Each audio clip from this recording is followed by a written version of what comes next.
নমস্কার। লক্ষ্মীপুর টাইমসের পক্ষ থেকে আপনাদেরকে জানাই স্বাগতম। খবর পড়ছি অনুজা দাস। ভারতীয় জনতা পার্টির যুব মোর্চা ব্যবস্থাপনায় মঙ্গলবার লাবক চা বাগান খেলার মাঠে এক বিশাল যুব সম্মেলন অনুষ্ঠিত হয়।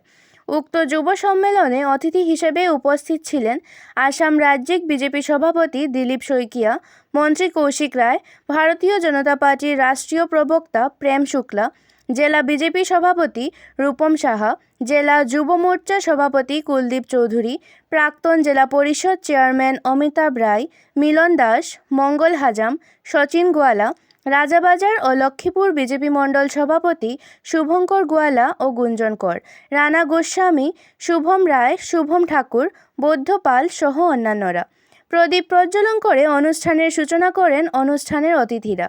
অনুষ্ঠানে বক্তব্য রাখেন আসাম রাজ্যিক বিজেপি সভাপতি দিলীপ শইকিয়া, মন্ত্রী কৌশিক রায়, বিজেপি জেলা সভাপতি রূপম সাহা সহ যুব মোর্চার পদাধিকারীরা।